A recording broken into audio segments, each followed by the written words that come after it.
Do you want to know which champions are best to pick in Paladins rank mode to win more often? Well, you're in luck. I'm Joshino, and today I'm going to be breaking down the best champion for every class in Paladin's upcoming patch, Steel Forged. I know it is a few days away, however after playing quite a bit on the public test server and not many changes from the last patch, it is worth a discussion on what currently is meta. With all tier lists and best champion lists, there is going to be some subjectivity and experience of different levels of play. I've got into masters on pretty much every split, with 58 TP currently on the street style patch. I also play exclusively on PC, and I'm sure the meta currently tips toward the hit scan automatic firing champions over on console. It is slightly different, though with aim assist tweaks coming in the near future, that could be just about to change. The champions I'll list as best are the ones I think will most likely contribute to you winning a rank match if played to close to their potential, hitting most shots and abilities. Ultimately, I think in placements and lower tier up to around the platinum rank, playing what you're comfortable with may be more important. However, I do think it's important to hear why certain champions are particularly good at the moment so that you can try them out and learn them for yourselves. At the end of the day, this is just a fun video, and be sure to let me know all of your lists of best champions for each class in the comments section below. Plus, as always with these videos, on ranked, a few champions can be banned, so I'd advise that anyone to unlock ideally all champions in the roster before playing the ranked mode, but also that in these lists there are a few picks for each class, as often one will be banned.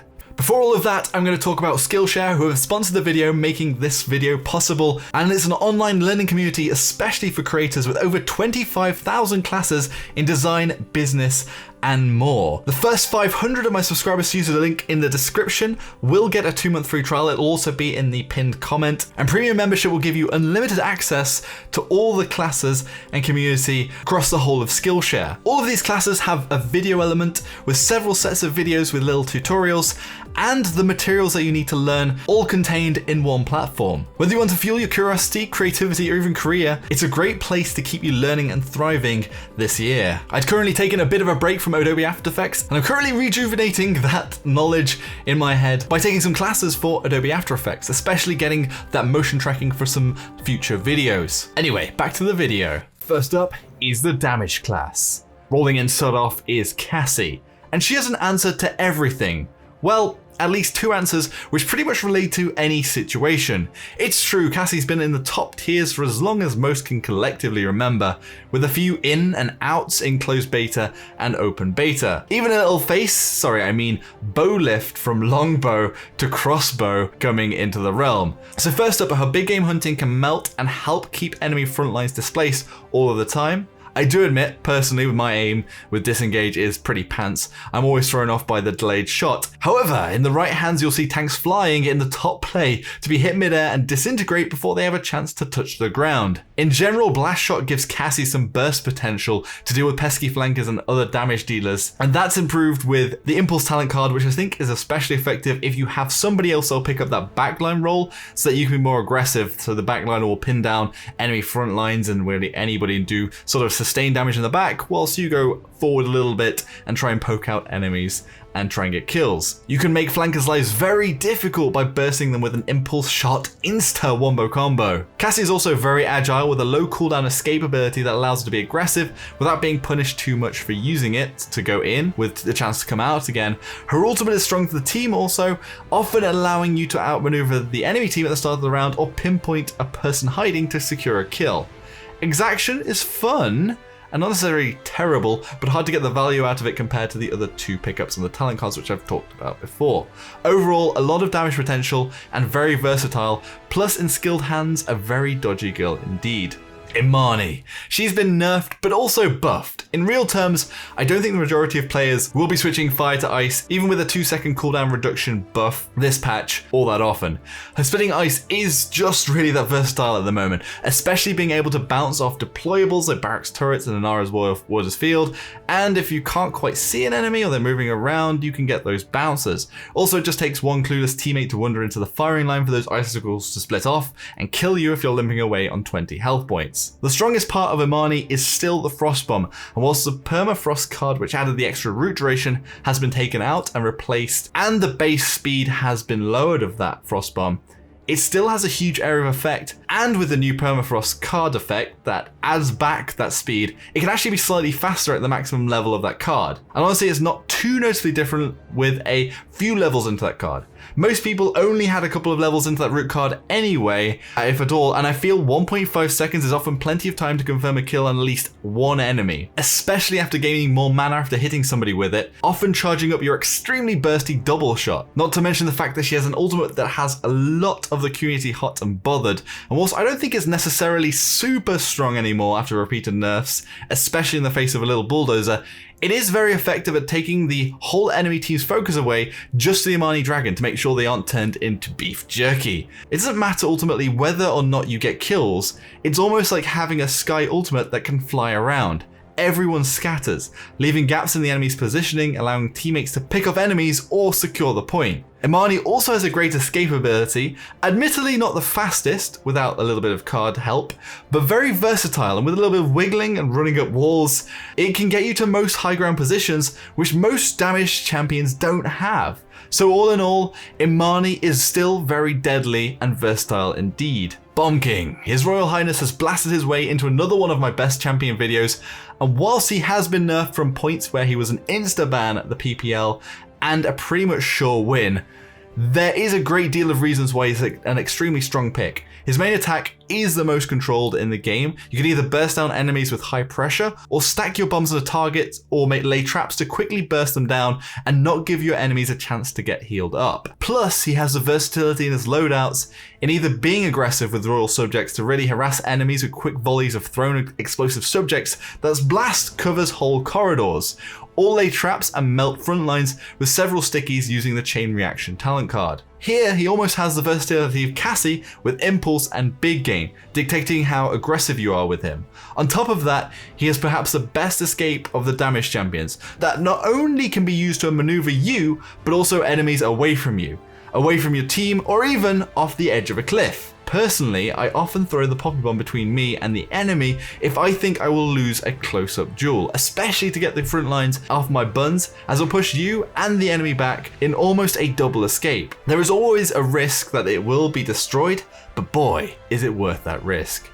Also, he can get onto most high ground on maps as long as you know how to use the walls, and where the cover of the ground gives you enough height to jump up, he can get up there and into the backlines of enemy champions. He also has great crowd control potential in his Grumpy Bomb, clearing whole areas and denying enemies flank routes. His ultimate too can pretty much pick off one enemy target or stun a few in an area, doing significant damage.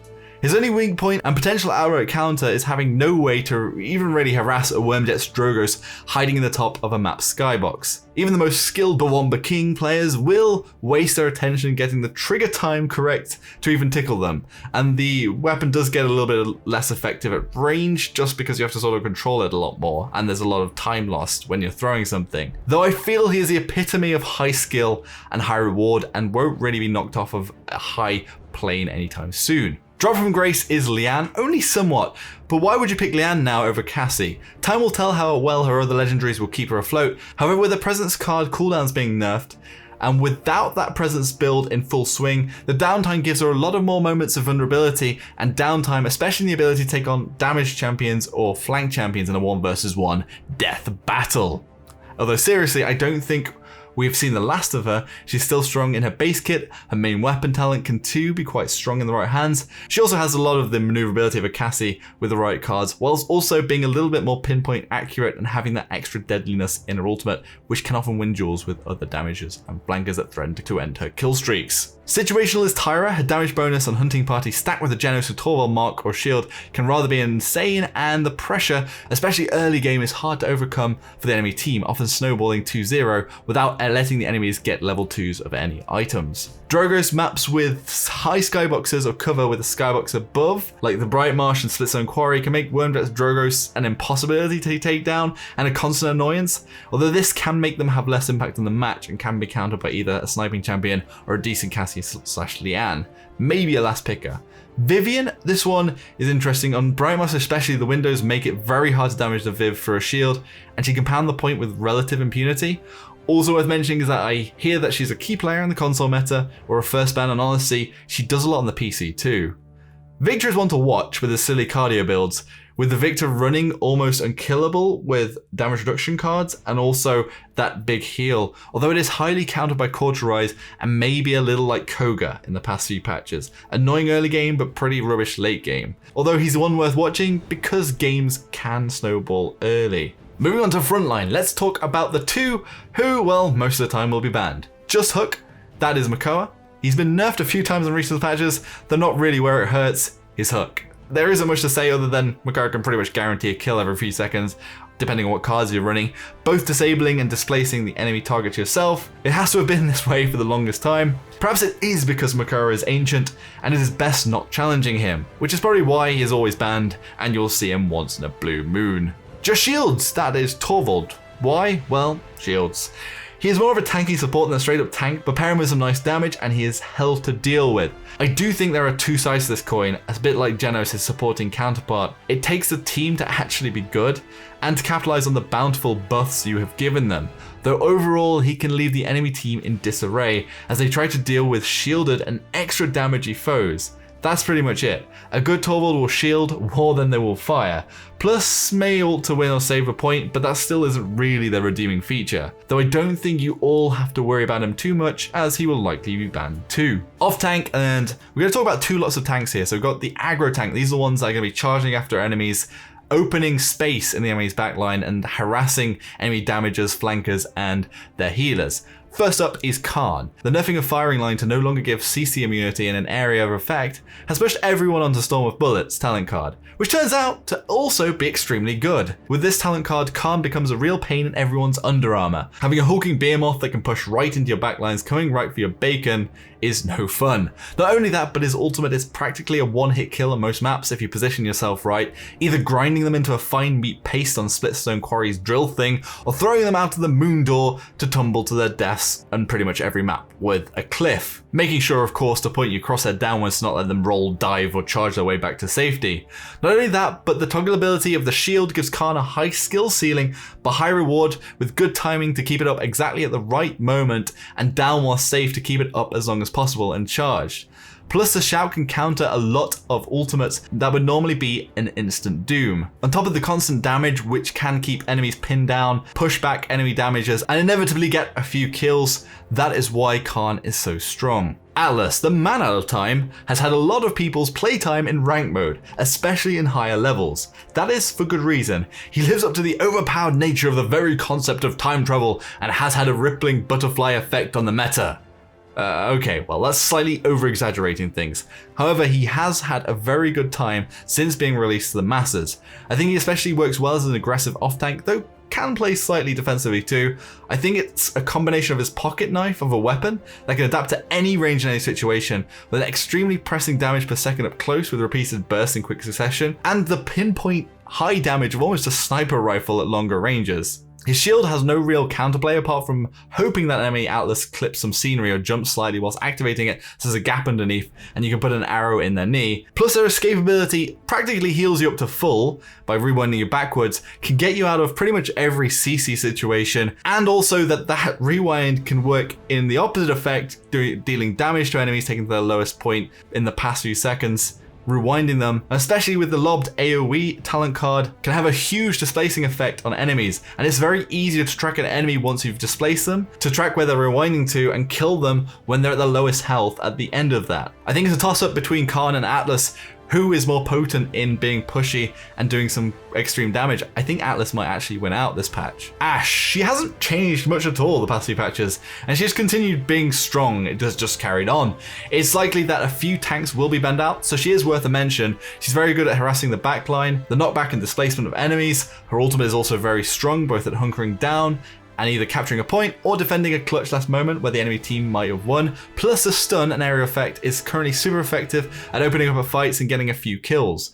Throw on top of that the fact that you can shoot around corners and over cover, and you put together a very annoying bully to go up against. So next up are the point tanks. These are the ones that are going to be hunkering down on the point, holding it whilst you aren't going to be pushing forwards and letting the healer, for example, stun the point and trying to zone. It's basically just during that initial brawl to get as much cap time as possible. So Barret comes up first. They've had a buff to their shotgun, and I don't think it's only significant in allowing you to play other builds. than Tinkering, but it's also strong in its own right as a main weapon compared to the Tinkering blunderbuss type of shot. He really does feel like an in-your-face melter now, with the potential to really punch enemy tanks that get in the sort of few meters diameter of the point capture zone on Siege. What you also have to remember is that whilst Tinkering can harass at range, it also does have damage drop-off, so it isn't as drastically different, at least in medium ranges, to the blunderbuss now with that tighter fire pattern. Either way, a Barret has a lot of survivability in their shield, rocket boots and bowling ball card in their loadout, which gives you personal shield, and running between the shield and turrets can make you almost unkillable. On top of that, with his self-heal on the turrets card, with a Genos for example with lower base heals, he can be versatile in the fact that he can heal himself, especially early game where the Genos may be focusing on giving the flanks and damage the buff. The rocket boots too are great for both completely retreating or chasing down enemies, with a card to reset on low health, also giving you a combo to run rings around enemies twice practically with the rocket boots.